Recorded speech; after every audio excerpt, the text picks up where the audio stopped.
Well, good morning, Earthlings. So I was just looking at the old Facebook, as one does, and I saw that Kevin Watkinson had put up a post. It's interesting. I remember I gave a talk about rights-based animal rights at VegFest in Brighton, and I was asking people, have you read this book and have you read that book?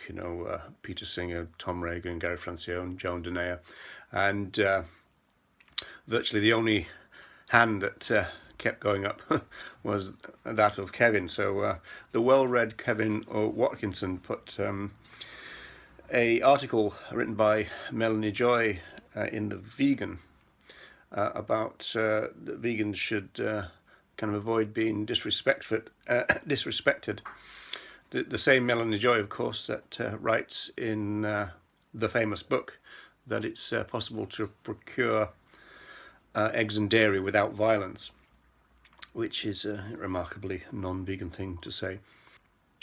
So Kevin speculates about whether the current habit of the reducetarians to mock vegans is a kind of way to build on a stereotype and then utilize it. I think there might be a lot in that.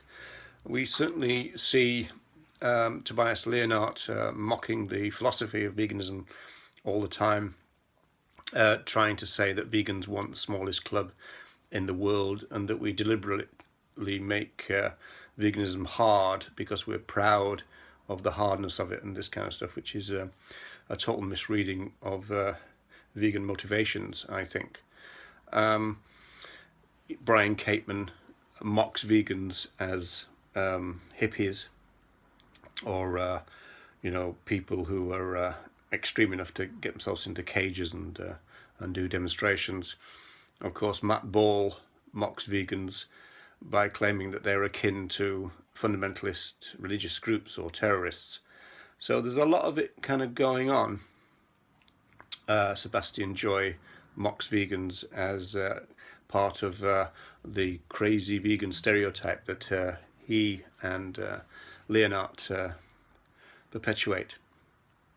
The idea that consistent vegans are in some way mentally ill. So there's a lot of negative stereotyping going on from the reducetarians. And Kevin was essentially saying, can that be utilized? And I think it can. In fact, I remember the time when I was a press officer for the Animal Liberation Front, and the ALF always had a non-violence policy to some extent or other. And I always remember the third policy being cause no harm to humans or other animals. And some other groups sprang up on the basis that they wanted to declare violence towards humans. So the three I could think of, which the Hunt Retribution Squad, the Animal Rights Militia, and then the Justice Department. And I remember that once those groups had publicized themselves, the press suddenly regarded us as quite the moderate. Oh, you're the moderate, non-violent direct action people, not the violent direct action people. And so their attitude towards us changed. And I think that could be something that's going on, that if you perpetuate the crazy vegan stereotype, then in contrast, the reducetarians can seem reasonable, effective, polite, and I think there's something going on there. The last Luxembourg International Animal Rights Conference, I think that probably should be in inverted commas now. Apparently, a speaker said that came out with the usual kind of Nick Cooney stuff about vegans should, wear suits and I think it was that tattoos were bad. Tattoos were a negative thing. I did hear that there was some opposition to that and some discussion, and I think the person has said that they'll drop that part from their speech in future because they were persuaded by the opposition. But again, it's kind of part and parcel of the kind of Nick Cooney reducetarian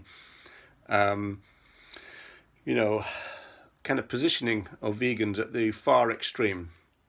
We're fundamentalists, we're extremists, we're purists. It's all or nothing. We demand that that people go vegan overnight, or we tell them not to do anything at all. And I mean, to be honest, I've never ever heard a vegan say, live vegan, be vegan, go vegan now, or don't do anything. I mean, that's just a ridiculous suggestion. And yet that myth and stereotype is put out on social media every day by the Reducetarians and their supporters. So I think Kevin's onto something there. That I think this, because I've been wondering, you know, why is it that they seem to have to kind of mock vegans, these Reducetarians? And I think it's that.